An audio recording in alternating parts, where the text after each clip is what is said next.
Baik, Assalamualaikum warahmatullahi wabarakatuh. Halo semuanya, selamat datang di presentasi kelompok 3. Pada hari ini, saya sangat senang bisa berada di sini bersama teman-teman yang luar biasa seperti kalian. Sebelumnya perkenalkan, saya Rahma Aulia Akmal dengan NIM 21411 0201200. Saya di sini selaku moderator yang akan memimpin jalannya diskusi ke depan. Oke, sebelum kita mulai, yang terhormat kepada Bapak Ulil Arham SEMSI selaku dosen pengampu mata kuliah Ekonomi Pertanian dan juga audiens semuanya yang berantusias mendengarkan materi kami pada hari ini mengenai lembaga pertanian. Nah, mari kita mulai dengan pertanyaan. Apakah kalian tahu nih mengenai kelembagaan pertanian? Saya yakin sebagian besar dari kita belum banyak yang tahu ya secara mendalam begitu mengenai lembaga pertanian. Namun jangan khawatir, hari ini kelompok 3 dari kelas 5 Ekonomi Syariah A akan memberikan penerangan mengenai lembaga pertanian dan juga turunannya. Nah, turunannya itu yang akan kita bahas apa saja sih? Kita akan membahas yang pertama tentunya mengenai pengertian dari kelembagaan pertanian itu sendiri yang akan disampaikan oleh saya sendiri, dan juga yang kedua ada materi mengenai lembaga administrasi dan juga pemerintahan yang akan disampaikan oleh Wiwik Setiawati, dan juga selanjutnya mengenai lembaga penelitian dan juga penyuluhan pertanian khususnya yang akan disampaikan oleh Dwi Bagas Yudhistira, dan selanjutnya ada materi mengenai gotong royong yang akan disampaikan oleh Mbak Amalia dan juga Yunita. Sebelumnya langsung saja kita mulai dengan apa sih lembaga pertanian itu sendiri. Nah, lembaga pertanian merupakan sebuah organisasi ataupun entitas yang dimana bertanggung jawab nih untuk mengatur, mengelola, dan juga mendukung berbagai aspek pertanian dalam suatu negara ataupun wilayah begitu. Nah, tujuan utamanya apa dari lembaga pertanian ini? Tujuan utama lembaga pertanian yaitu untuk meningkatkan produktivitas khususnya nih, efisiensi dan juga keberlanjutan di sektor pertanian. Nah, lembaga pertanian itu dapat mencakup berbagai tingkat pemerintahan, swasta, dan juga bisa non-pemerintahan begitu. Jadi sebuah kelompok-kelompok petani yang memang berdiri sendiri begitu, dan dimana yang terlibat dalam berbagai aspek pertanian seperti ya tentunya produksi, distribusi. Nah, materi selanjutnya mengenai lembaga administrasi pemerintahan akan disampaikan oleh Wiwik Setiawati. Ya, materi selanjutnya mengenai lembaga administrasi pemerintah. Ya, jadi lembaga administrasi pemerintah merupakan organisasi atau entitas yang didirikan pemerintah untuk mengelola, mengatur, melaksanakan kebijakan dan tugas administratif yang berkaitan dengan fungsi pemerintahan. Lembaga ini mempunyai peran untuk menjalankan berbagai aspek pemerintahan dan melayani kepentingan masyarakat. Materi selanjutnya yaitu tentang lembaga penelitian pertanian yang bernama Badan Standarisasi Instrumen Pertanian atau BSIP. The Indonesian Agency for Agricultural Research and Development atau Badan Penelitian dan Pengembangan Pertanian didirikan pada tahun 1974 dan sebelum disatukan ke dalam BRIN. Badan Litbang Pertanian memiliki 5 pusat penelitian pengembangan, yaitu Puslitbang Tanaman Pangan, Puslitbang Tanaman Industri, Puslitbang Kehutanan, Puslitbang Peternakan, dan Puslitbang Perikanan. Pada 21 September 2022, Presiden Joko Widodo menerbitkan Peraturan Presiden Nomor 117 Tahun 2022 tentang Kementerian Pertanian. Di dalamnya dijelaskan bahwa BSIP merupakan salah satu bagian dalam susunan organisasi Kementerian Pertanian. Secara garis besar, BSIP merupakan pengganti dari Badan Penelitian dan Pengembangan Pertanian atau Badan Litbang Pertanian setelah unsur riset dari setiap kementerian dan lembaga di pemerintahan disatukan ke Badan Riset dan Inovasi Nasional atau BRIN.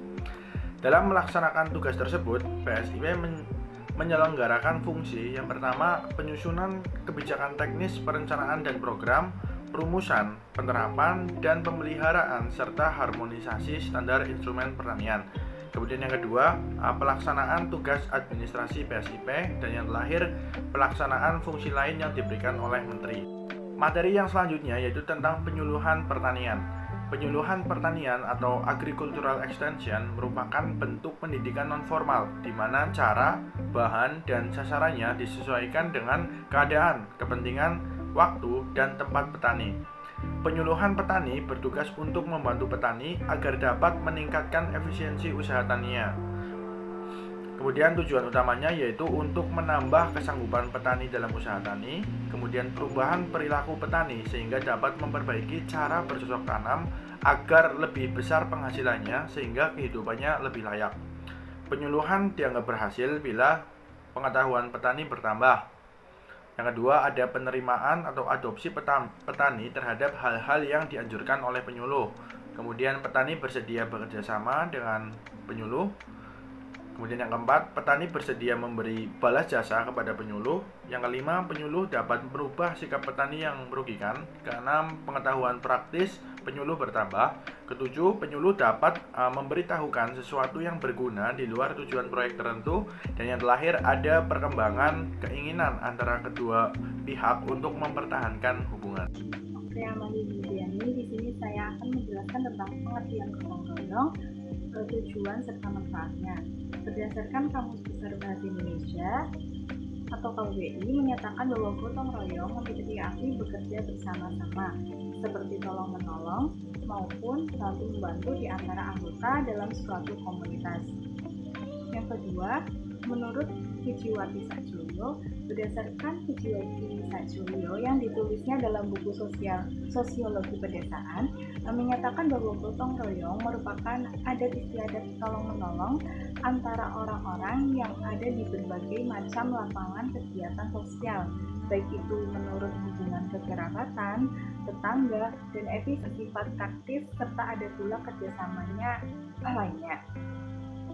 Kemudian yang ketiga, menurut Kunchoro Ningrat, berdasarkan Kunchoro Ningrat yang ditulisnya dalam buku yang berjudul Pengantar Antropologi, menyatakan bahwa gotong royong merupakan bentuk kerjasama di mana seseorang dikatakan beriman bila dirinya telah mencintai saudaranya sama seperti ia mencintai dirinya sendiri.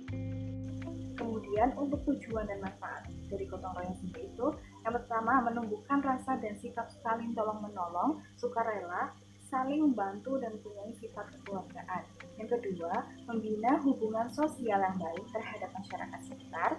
Yang ketiga, yaitu menciptakan rasa kebersamaan, kasih sayang. Yang keempat, yaitu mempererat tali silaturahmi dan persaudaraan. Yang kelima, yaitu meringankan pekerjaan dan menghemat waktu dalam menuntaskan suatu pekerjaan. Yang keenam, itu meningkat produktivitas kerja. Yang ketujuh, yaitu terciptanya rasa persatuan dan kesatuan di dalam lingkungan sekitar. Sekian dari saya. Saya Yunita sebagai pemateri terakhir. Di sini saya akan menjelaskan materi mengenai jenis-jenis gotong royong serta nilai-nilai gotong royong. Yang pertama adalah jenis-jenis gotong royong. Jenis-jenis gotong royong itu ada 4. Yang pertama ada kerja bakti, tangga bencana, musyawarah, serta belajar bersama. Nah, yang pertama itu kerja bakti. Kerja bakti adalah sebuah kegiatan bersama dalam suatu lingkungan sosial masyarakat sekitar. Kegiatan ini merupakan suatu wujud untuk bisa meningkatkan rasa saling tolong-menolong dan peduli antar sesama. Kemudian yang kedua ada tangga bencana. Tangga bencana adalah sebuah respon dari masyarakat untuk saling bekerja sama dalam kondisi terkena suatu musibah.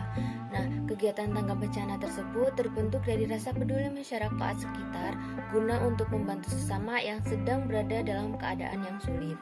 Kemudian yang ketiga adalah musyawarah. Musyawarah adalah sebuah media guna mencapai mufakat dan berkumpul dengan tujuan untuk menyelesaikan masalah dan mengambil suatu keputusan secara bersama-sama. Yang terakhir ada belajar bersama. Belajar bersama ini juga termasuk ke dalam jenis gotong royong, di mana seorang pelajar ataupun mahasiswa berusaha menyelesaikan materi yang sulit secara bersama-sama sampai selesai serta melakukan implementasi ilmu sebaik mungkin. Nah, kemudian materi yang selanjutnya ada nilai-nilai gotong royong. Nilai-nilai gotong royong itu ada 5. Yang pertama ada kebersamaan, persatuan, sosialisasi, rela berkorban, dan tolong-menolong. Yang pertama ada kebersamaan. Gotong royong itu mencerminkan kebersamaan yang tumbuh dalam lingkungan masyarakat. Dengan gotong royong, masyarakat mau bekerja secara bersama-sama untuk membantu orang lain atau untuk membangun fasilitas yang bisa dimanfaatkan bersama. Yang kedua ada persatuan.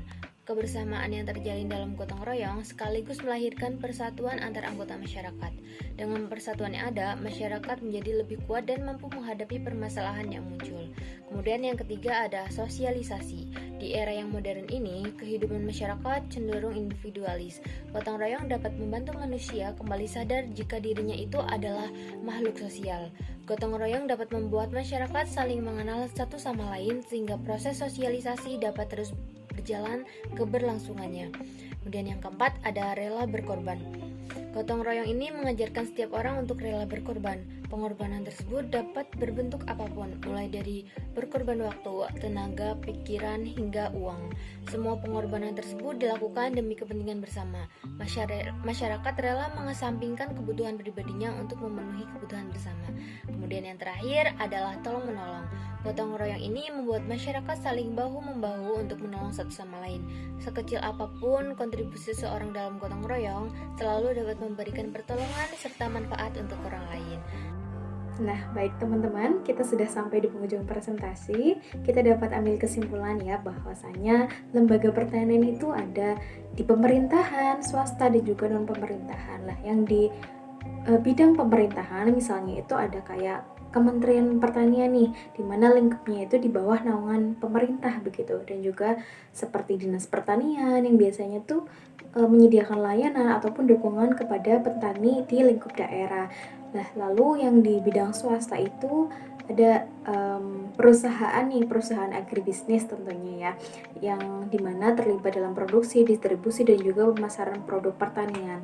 Seperti apa? Seperti pupuk dan pestisida. Nah, di bawah naungan swasta ini, di mana naungannya itu di bawah perorangan atau kelompok yang sifatnya cenderung mengarah pada sifat komersil gitu atau keuntungan. Nah, sedangkan pertanian di bidang non pemerintahan yaitu grup-grup yang mewakili kepentingan petani begitu. Jadi memang mereka berdikari. Nah, lalu apa sih hubungannya dengan gotong royong begitu? Jadi lembaga pertanian seperti Dinas Pertanian dan sebagainya itu kan membantu petani ya dalam meningkatkan koefisien. Nah, sedangkan sikap gotong royong itu dapat menyelesaikan tugas bersama. Jadi keduanya bisa saling berkontribusi dan juga meningkatkan kesejahteraan petani.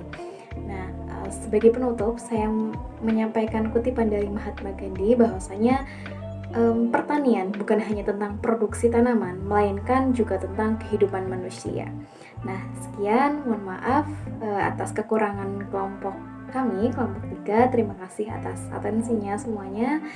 Kami kelompok 3 pamit undur diri. Wassalamualaikum warahmatullahi wabarakatuh.